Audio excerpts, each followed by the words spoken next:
टाळ मृदंगाच्या गजरात शनिवारी संत नगरी शेगावकडे रवाना झालेल्या पायी दिंडीचं बुलढाणा शहरात आगमन झालं। दरम्यान बुलढाणेकरांनी या पायी दिंडीचं जंगी स्वागत करून श्रींचं दर्शन घेतलं।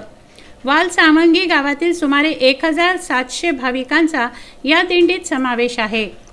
वालसावंगी ते शेगाव दिंडीचं बुलढाणा शहरात आगमन होताच भाविकांनी श्रींच्या दर्शनासाठी गर्दी केली। विशेष म्हणजे गावातील रस्ते रांगोळीने सजवले।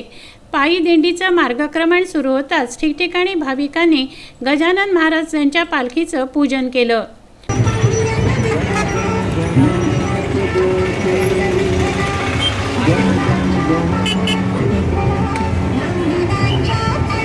दिंडीचं हे यंदाचं 14वं वर्ष आहे। जवळपास 5 दिवस पायी अंतर कापून ही दिंडी शेगावला पोचते। दिंडीचा पहिला मुक्काम 25 तारखेला देऊळघाट, दुसरा मुक्काम 26 तारखेला वरवंट फाटा, तिसरा मुक्काम 27 तारखेला वनविभाग बोथा येथे राहणार आहे। त्यानंतर 28 तारखेला दिंडी शेगाव येथे पोचणार आहे। रविवारी श्रींच्या या पायदळ दिंडीच्या आगमनाने वातावरण भक्तिमय झालं होतं। दिंडीमध्ये सहभागी महिलांनी लाल रंगाच्या साड्या परिधान केल्या।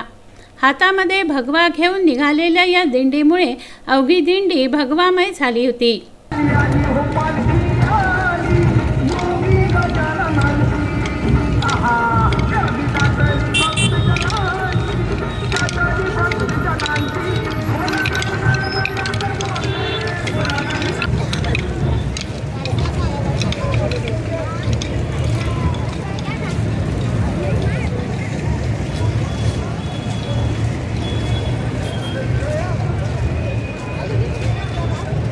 हा पायी दिंडी सोहळा 25 जानेवारी सकाळी 6 वाजल्यापासून वालसावंगी ते शेगाव सुरुवात झालेली आहे। आम्ही गेल्या 14 वर्षापासून या पायी दिंडी सोहळ्याला एक लहानशा 18-20 व्यक्तीपासून सुरुवात केलेली आहे।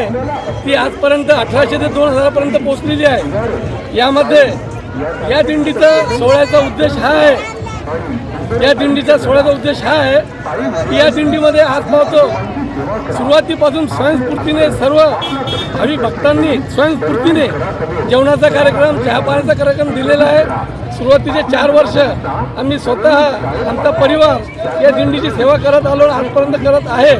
आणि अशी गजानन महाराजांची प्रार्थना आहे की अजून 20 वर्ष, माझं वय 55 आहे, अजून 20 वर्ष माझ्या हातून या समर्थातून गजानन महाराजांची आणि हे पायी दिंडी सोहळ्यातील या महिलांची पुरुषांची सेवा हो, हीच मी माझी श्रीच्या चरणी प्रार्थना करतो।